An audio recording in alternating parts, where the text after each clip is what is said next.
Bonjour à tous. Bienvenue à votre émission Société et Développement. Aujourd'hui, nous allons parler de développement personnel et du coaching.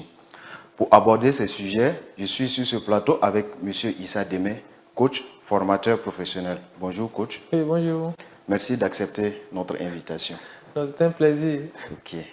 Alors pour commencer, coach, dites-nous qu'est-ce que le développement personnel? Ok. D'une définition simple, on dirait que le développement personnel, c'est tout ce qui permet à un homme de se connaître et de se réaliser. Donc, lorsque on va prendre cette définition, il y a de tout à l'intérieur.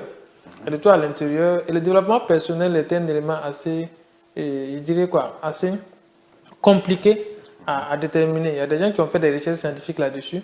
Mais ce qui est ressorti après cette recherche scientifique-là est qu'il n'y a en aucun endroit une définition claire du développement personnel. D'autres vont dire que c'est de la science, d'autres vont dire que ce n'est pas de la science. Mais la définition sur laquelle tout le monde est unanime est que c'est tout ce qui permet à un homme de se connaître et de se réaliser. Donc, à l'intérieur, vous allez voir qu'il y a des neurosciences, à l'intérieur, il y a la culture africaine, à l'intérieur, il y a les découvertes scientifiques au niveau de la médecine, il y a les découvertes au niveau, en fait, tout ce qui permet de pouvoir aider une personne à se connaître et à se réaliser. On met tout cela dans le développement personnel. Alors donc, est-ce à dire que tout le monde a besoin d'avoir un coach en développement personnel? Ce n'est pas réservé seulement à ceux qui n'ont pas, disons, une capacité aussi développée que les autres, si on peut dire ainsi. Bon, tout le monde a besoin de développement personnel, mais tout le monde n'a pas forcément besoin d'un coach, parce que vous êtes déjà un coach et vous pouvez vous coacher vous-même. Mais c'est que pour ceux qui veulent avoir des résultats exceptionnels, ceux qui veulent se réaliser de façon exceptionnelle, il est conseillé d'avoir un coach, un mentor, des gens à qui vous pouvez vous identifier pour vous réaliser. Donc, mais le développement personnel, tout le monde a besoin de ça. Et les pays développés se sont développés sur la base du développement personnel. Et aucune nation, je dirais et j'assume mes propos, aucune nation ne peut se développer aujourd'hui sans donner une place importante au développement personnel.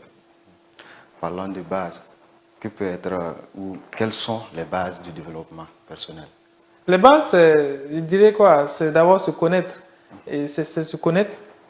On peut dire ça, ce sont les bases. Aussi, aller lire. Parce que le développement personnel est basé sur les expériences et sur les vécus. Voilà, sur les expériences, sur les vécus. Et il faut écouter de nombreuses personnes. Aller écouter ceux qui ont réussi et aller écouter ceux qui ont échoué. Voilà, c'est ça le développement personnel. C'est pas qu'un jour on part à l'école, on part s'asseoir et on dicte, on fait un cours. Non, il y a des principes. Et le développement personnel se construit sur des principes et des lois universelles. Et quiconque applique ces principes et ces lois-là arrive au même résultat que ceux qui l'ont développé. Donc, ce qui veut dire que quand on dit base, allez lire, il y a des acteurs de développement personnel, il y a des documents dans le développement personnel. La première des choses, c'est d'abord la lecture, la participation à des conférences, à des séminaires, et également en partant écouter ceux qui ont réussi. À vous écouter, on peut dire que le développement personnel a une grande importance dans le développement d'un pays. Une très grande. Vous savez, les États-Unis se sont basés sur le développement personnel.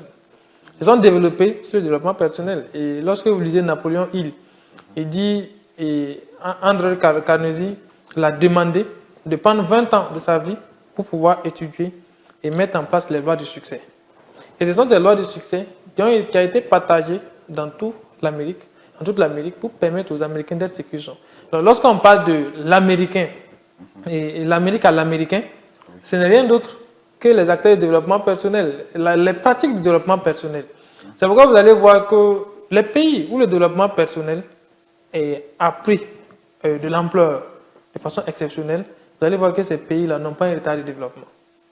Alors, ceux qui sont à la traîne, si vous voyez bien, vous allez voir qu'on prend les acteurs de développement personnel comme étant des vendeurs d'illusions, des gens qui... Non, ça n'a rien à voir. Les pays qui ont pris le développement personnel au sérieux sont à un niveau assez exceptionnel. Donc, pourquoi on parle d'un pays? Parce que lorsque on veut qu'un pays se développe, il faut que les individus même se développent. Pour que les individus se développent, il faut que les individus puissent se connaître.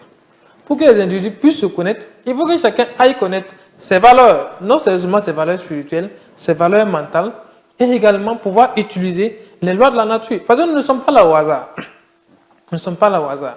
Il y a des règles. Donc, il faut que les individus puissent connaître cela pour pouvoir exploiter. Napoléon, il disait que le sous-sol contient plus d'or, que la pensée humaine contient plus d'or que le sous-sol.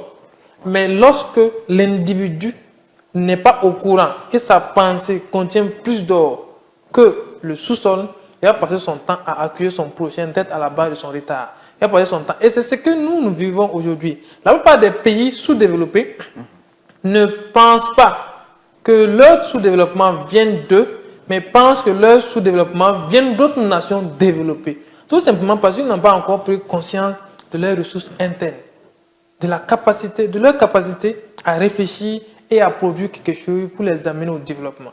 Et le développement personnel vient combler ce vide-là, pour amener chaque individu à prendre d'abord conscience de sa capacité interne à produire pour lui-même, à produire pour son environnement et à produire également pour tous les pays et pour ne pas dire pour le monde.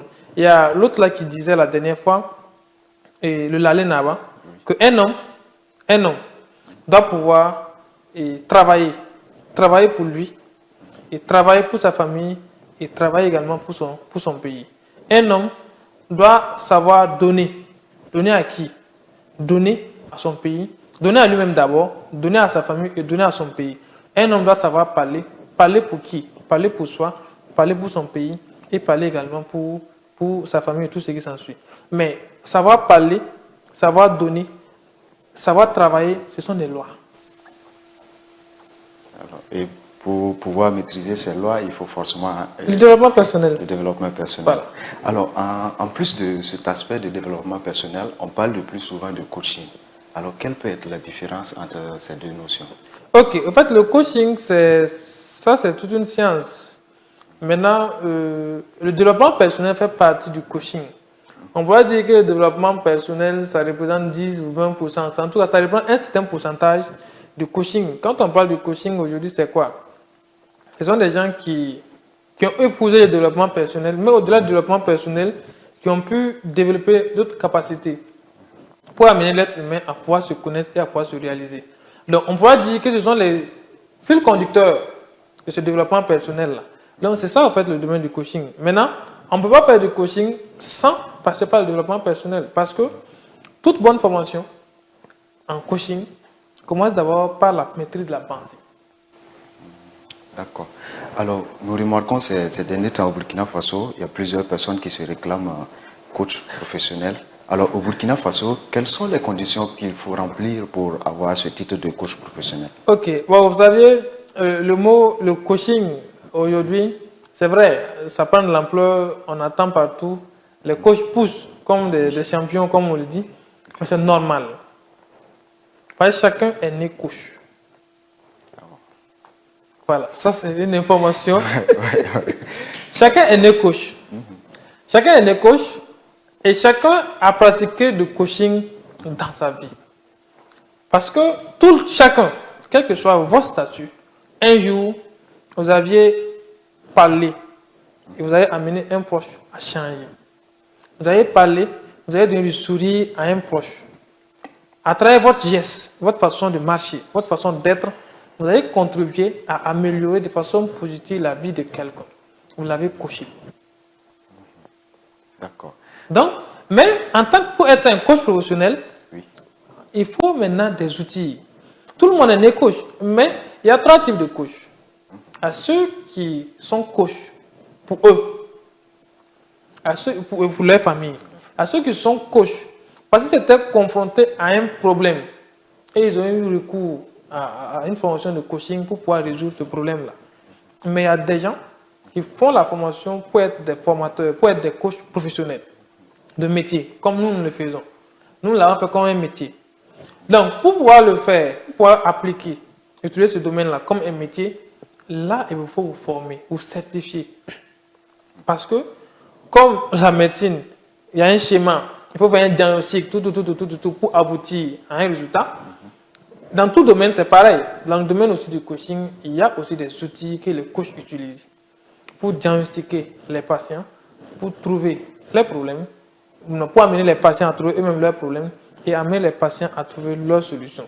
Parce que pourquoi on dit le coach, c'est quoi? Un coach, c'est quelqu'un qui intervient dans le ici et le maintenant pour résoudre un problème pour le futur. D'accord. Mais combien de temps dure cette formation pour sortir avec une certification? Certification. Il n'y a pas de temps. Il y a des gens qui font la certification en 2 semaines, d'autres le font en 45 jours, d'autres le font en 3 mois, d'autres le font en 1 année, d'autres le font en 2 ans. Tout dépend en fait, ce sont des écoles, on dirait que ce sont des écoles qui vont vous certifier, des structures qui vous certifient. Tout dépend de la capacité de cette structure-là et de ce que la structure compte donner comme outil à ce coach-là. Mais il faut dire que ce soit une certification de 2 semaines, une certification de 3 jours, une certification de 1 année ou de 2 ans, de 3 ans, la certification ne fera pas de vous un bon coach. Donc il faut d'autres... Il faut vous, votre propre personne. Tant que vous n'allez pas être dans la dimension d'un coach, tant que vous n'allez pas faire un travail personnel sur vous-même pour déterminer vos valeurs, vos qualités, vos défauts, vous connaître et être en mesure de connaître l'autre, vous n'allez jamais être un bon coach.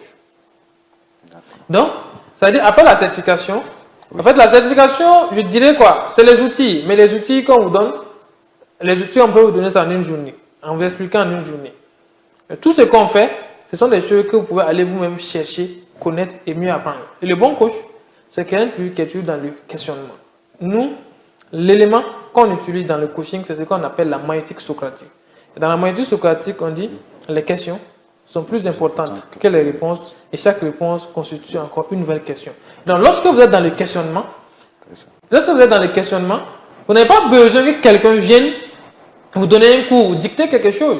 Parce que les questionnements vont vous amener à aller chercher, à aller comprendre, à aller fouiller pour pouvoir trouver vous-même. Et le coach, c'est quelqu'un qui cherche et qui trouve. Quand il trouve, il essaie maintenant de partager avec les autres. Maintenant, celui qui se contente à la certification, moi je dis clairement aux gens, si vous venez, on certifie des gens, lorsque vous venez, je leur dis, ça ce n'est qu'un papier. Oui. Ce n'est qu'un élément pour que vous puissiez justifier votre intervention auprès d'une personne ou d'une structure. Mais ce papier-là ne fera pas de vous un coach. Mais c'est votre propre personne qui fera de vous un coach. Okay. Vous disiez tantôt que chacun est coach de naissance, oui. Mais est-ce à dire qu'on doit obligatoirement avoir un coach personnel? C'est-à-dire, moi, oui, qui suis devant vous, est-ce que j'ai besoin d'un coach professionnel? Vous avez besoin d'un coach professionnel si votre ambition est de pouvoir réaliser quelque chose d'exceptionnel dans le monde. Parce qu'on ne se suffit jamais à nous seuls. Et chacun a une expérience particulière dans un domaine particulier, à un moment particulier. Donc, il faut aller vers qui? Vers des gens, vers d'autres personnes qui ont vécu, qui ont eu d'autres expériences. C'est la somme, comme on aime le dire dans le domaine de la recherche, on dit la science est cumulative. La réussite aussi est cumulative. On dit, lorsque personne ne peut réussir sans avoir un mentor. Et moi, j'aime le dire aux gens, lorsque j'ai fait la promotion avec rompre avec soi, et une personne arrive à rompre avec elle-même. Lorsque la personne arrive à identifier un soi, qui est à la fois différent et meilleur que le soi qui existe en lui, dans son environnement, dans le temps et dans son corps. Donc, vous voyez que pour pouvoir, il faut d'abord identifier quelqu'un à qui vous voulez ressembler, qui est votre diamant, qui est votre or, et vous essayez de connaître. C'est pas pour rien qu'il y a l'histoire. Donc, allez vers des gens qui vont à chaque fois. En fait, nous sommes dans un monde où il y a des hauts et des bas. Lorsque vous êtes à une période de bas, il faut forcément quelqu'un qu'on appelle un mentor, un coach, qui est à mesure de vous faire remonter vers le haut. Ensuite, quand ça sera vers le haut, vous avez besoin de quelqu'un qui va vous maintenir vers le haut à un certain moment, avant de vous ramener encore. Donc, c'est comme ça. Tout le monde a besoin forcément d'un coach pour l'accompagner. Même nous, on a des coachs qu'on écoute, qu'on suit, qu'on part, nous fait coacher nous-mêmes, tout le temps. Et eux aussi, ils ont des coachs qu'ils suivent, qu'ils écoutent et qui partent écouter. Mais eux aussi, ils ont des coachs. Donc, c'est comme ça. C'est pas forcé que la personne soit âgée que vous. Ça va forcer que la personne soit compétente que vous. Non. Mais la personne, à travers sa manière d'être là, vous inspire à quelque part. Et lui, il est votre coach. D'accord. Alors, tantôt, vous avez parlé des formations à suivre, des expériences acquises sur le terrain. Et tout ça, c'est la somme de tout ça qui vous fait un coach. Mais de nos jours, on remarque que certains sont qualifiés de vendeurs d'illusions. Qu'est-ce qui peut expliquer cela? Bon, en fait, il y a des coachs qui sont qualifiés de vendeurs d'illusions, comme on parle des coachs autoproclamés. On dit tout le monde est né coach, mais si vous voulez en faire un métier, il faut chercher à vous perfectionner. Et la plupart des gens ne cherchent pas souvent à se perfectionner. Ils se lèvent, comme c'est un domaine intéressant. Et comme j'aime le dire, quand vous portez le nom coach, tout le monde, en fait, c'est prestigieux. Alors, quand vous passez à quelque part, tout le monde a besoin de vous appeler pour qu'on sache qu'on vous connaît. Mais en même temps, c'est une responsabilité. Qu'est-ce que ça vous donne? Ça vous donne une responsabilité parce que vous tenez l'avenir d'un certain nombre de personnes entre vos mains. Et si vous n'arrivez pas à piloter très bien, au lieu de produire des gens qui vont réussir, vous allez produire des gens qui vont échouer et aller d'échec en échec. Alors, donc c'est ça que nous demandons aux jeunes comme nous, qui veulent se lancer. C'est bien, c'est un domaine d'avenir, c'est un domaine, tout le monde, aujourd'hui, les pays africains ont besoin de coaching. Mais il faut aller chercher la compétence pour pouvoir vous lancer. En fait, les acteurs, ce n'est pas forcément les coachs qui sont qualifiés aujourd'hui de vendeurs d'illusions. Même je dirais quoi, tous les acteurs de développement personnel, vous pouvez être dans le développement personnel sans être coach. Ça n'a rien à voir. Vous pouvez prôner le développement personnel, faire des formations sur le développement personnel sans être un coach. Mais tous ces acteurs, on les qualifie aujourd'hui de vendeurs d'illusions. Pourquoi? Parce que on dit lorsqu'on les suit, ce que les gens disent, que lorsqu'on les suit, ils ne parlent que du matérialisme. C'est-à-dire que leur enseignement est basé sur le matériel. Mais vous saviez, le développement personnel est venu résoudre un certain nombre de choses. Le développement personnel est venu dans un premier temps et nous permettre de pouvoir avoir accès à une tonne de connaissances qui étaient autrefois détenues par, je dirais, des médecins, des prêtres, par la mosquée. Est-ce que vous voyez? Par un certain nombre de personnes, par une minorité de personnes. Ce n'est pas pour rien qu'on dit que 1% de la population détient au moins 86% ou 86% de la richesse mondiale. C'est-à-dire qu'ils ont eu des secrets que la grande masse n'a pas pu avoir. Et le développement personnel est venu aujourd'hui dévoiler ces connaissances-là. Le développement personnel aussi est venu dans un second temps et combler un vide que l'école a créé. Vous voyez que l'école ne nous a pas enseigné trois choses.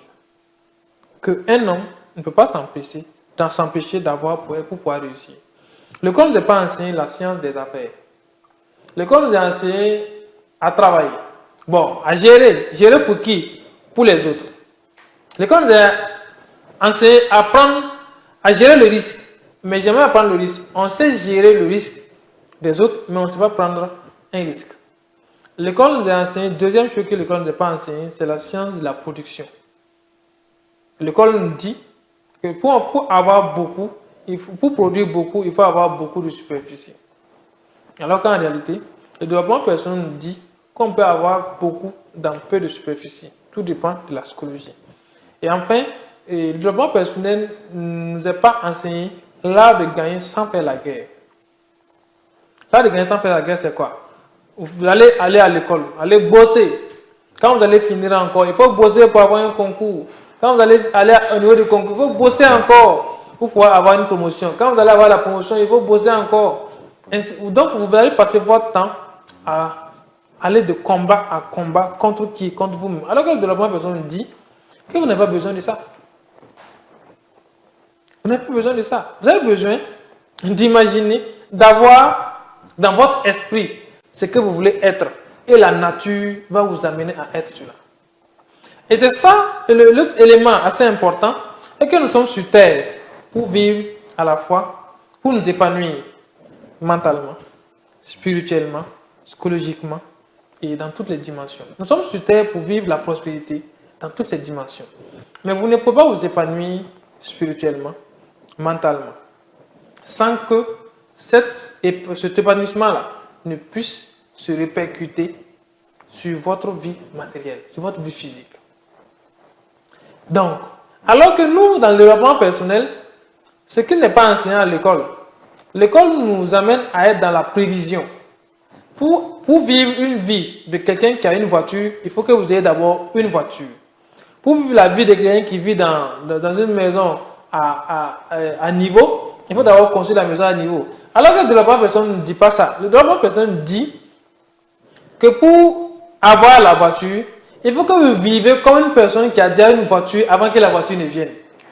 Mais c'est pas tout ça qui fait que les gens disent que vous... Bon, si je peux dire, vous êtes des vendeurs d'illusions. Non, oui, allez-y. Amener quelqu'un à vivre une vie qui n'est pas d'abord la nôtre, c'est quand même une illusion. Si on c'est pas peut une dire illusion. Ça.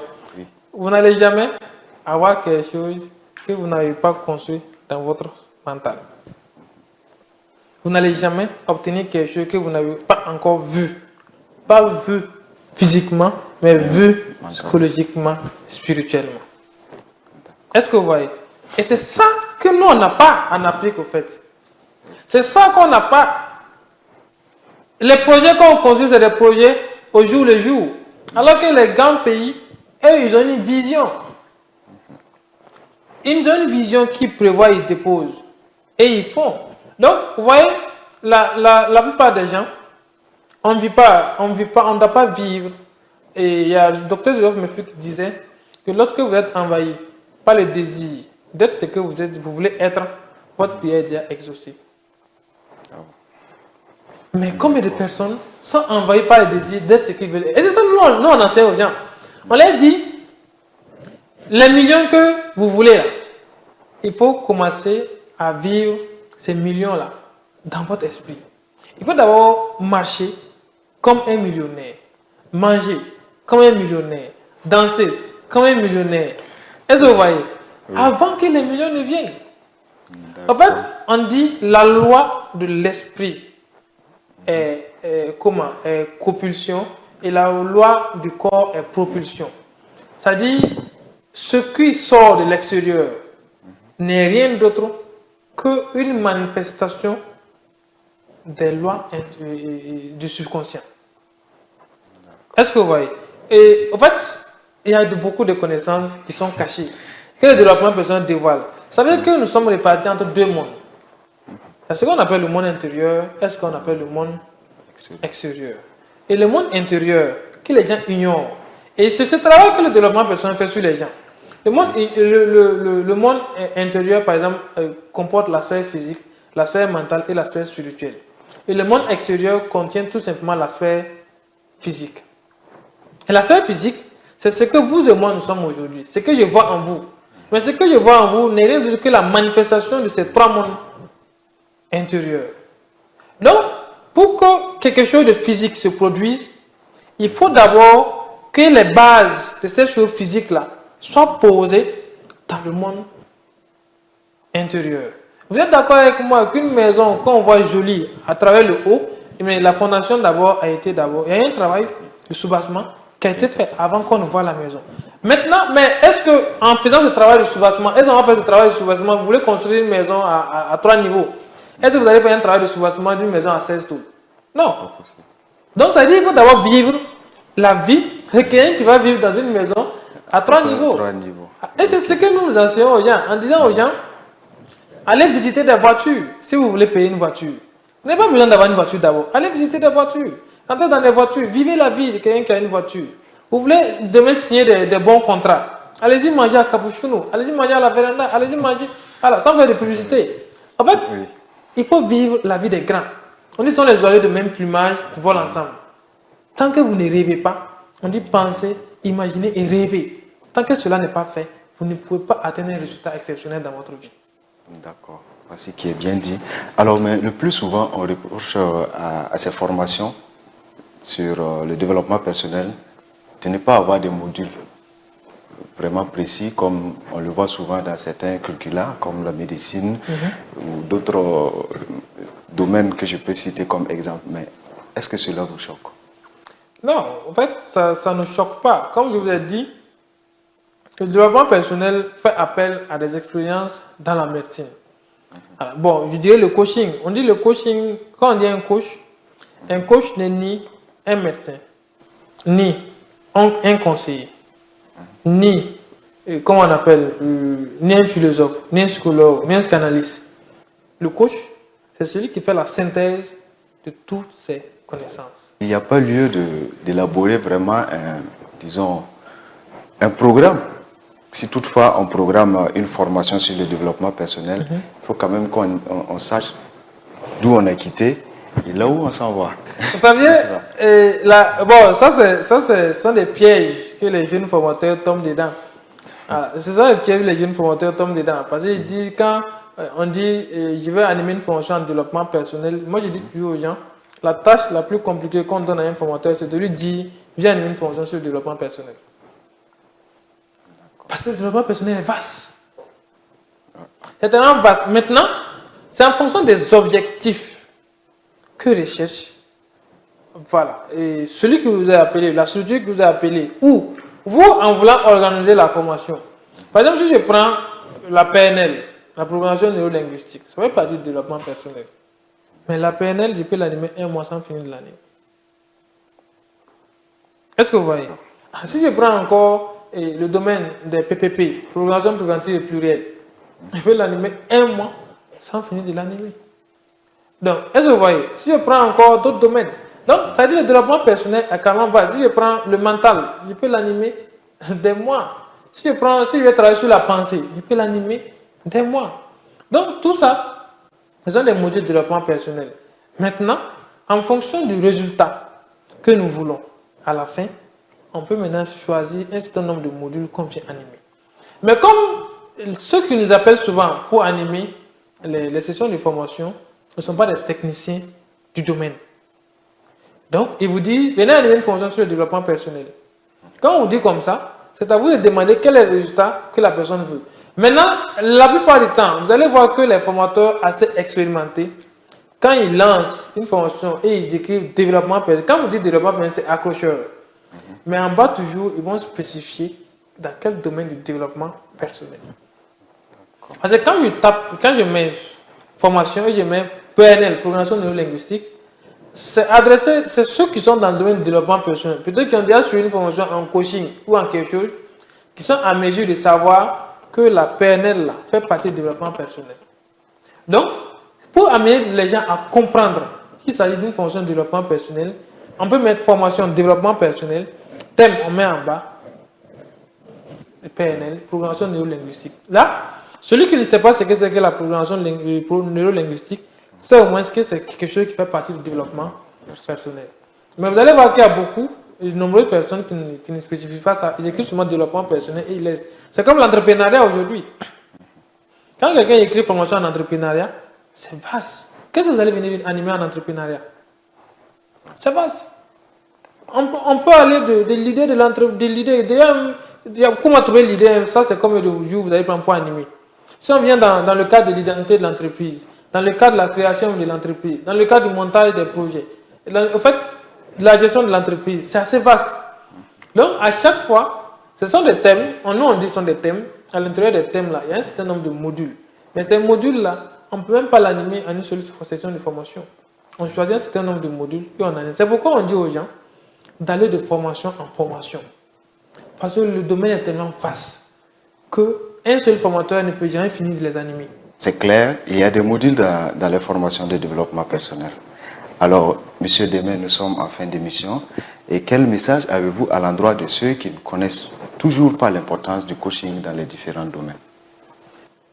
L'importance du coaching, il faut dire qu'aujourd'hui, c'est assez intéressant. Vous savez, aujourd'hui, quand on voyait la mentalité des gens, quand on voyait, il y a moins de bagarres aujourd'hui.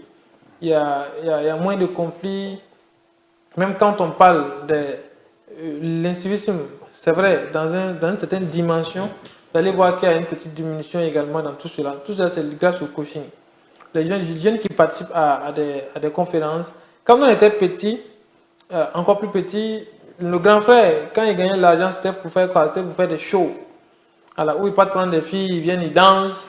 Alors, ils prennent l'économie d'une année, c'est-à-dire j'économise une année, et ils prennent, c'est pour danser avec des filles en une seule soirée, et c'est fini. Mais nous voyons que nous ne participons plus à ça.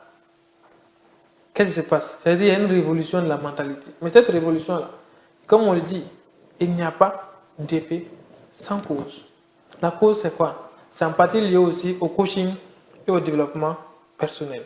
Donc, ce qui veut dire que ce développement personnel aujourd'hui, le coaching a une place importante. Vous allez voir aujourd'hui, tout le monde veut entreprendre.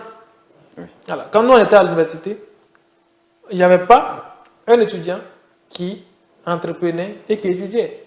Tout le monde se contentait des études. Mais aujourd'hui, quand je repars là où j'ai étudié, je vois que dans chaque filière, là, les gens sont assis sur des entreprises en étant étudiants. Mais c'est dû à quoi? C'est dû au fait qu'on a animé beaucoup de conférences. On les a amenés à comprendre qu'on peut entreprendre sans avoir quelque chose de si consistant. Ainsi de suite, jusqu'à ce que. Donc, aujourd'hui, pour dire que le développement personnel est quelque chose de bien, et que moi, je le dis, il y a des pays qui l'ont déjà inclus dans leur curricula. Pourquoi nous aussi, on ne va pas l'inclure? Voilà, on peut l'inclure à l'intérieur. Mais je tiens à dire aux gens aussi de se former. Se former, parce qu'il y a des connaissances cachées. Et quiconque arrive à avoir ces connaissances-là peut se réaliser facilement. Est-ce que vous voyez? Voilà. Il y a des connaissances très, qui vont nous amener à ne plus nous battre. Comme le disait le docteur Joseph Murphy, il dit, si vous attendez à quelque chose, que cette chose soit à l'inattendu. Ne vous demandez pas comment vos désirs se manifesteront. Lorsque ça doit se manifester, ça va vous prendre au dépourvu. Est-ce que vous voyez? Il dit les détails de comment. Ça veut dire lorsqu'on s'attend à quelque chose, il ne faut pas qu'on va se poser comment ça va venir. Vous voulez une voiture, ne vous demandez jamais comment vous allez avoir la voiture. Vous voulez une maison, ne vous demandez pas comment vous allez avoir une maison. Vous voulez une femme, ne vous demandez pas comment vous allez avoir la femme. Demandez-vous tout simplement pourquoi vous voulez la voiture, pourquoi vous voulez la femme. Et laissez le comment à la nature. On dit, laissez les détails du comment à l'imprévisibilité du champ quantique. Il sait quoi faire pour vous amener à avoir cette chose-là. Mais les gens ne comprennent pas ça. Et c'est ça que nous, on demande aux gens, de venir apprendre à développer leur esprit, venir apprendre à développer leur côté spirituel, venir apprendre les lois de la nature. Il y a des lois qui sont là. Donc, et ça, si ce n'est pas dans un cadre de développement personnel, personne ne va vous le donner. Ces lois sont écrites dans la Bible. C'est écrit dans le Coran. C'est détenu, pas même nos parents animistes, mais on les donne à tout le monde. On ne les donne pas à tout le monde. Et dans le développement personnel, il n'y a pas de secret. On dévoile tout ça, on vous donne tout cela pour que vous puissiez être l'être que vous voulez être réellement dans votre vie. Donc voici le message que je tiens à donner aux gens. Ils n'ont qu'à se former et vous allez voir qu'ils vont vivre une vie paisible, une vie aussi remplie de bonheur, de prospérité et aussi de santé parfaite.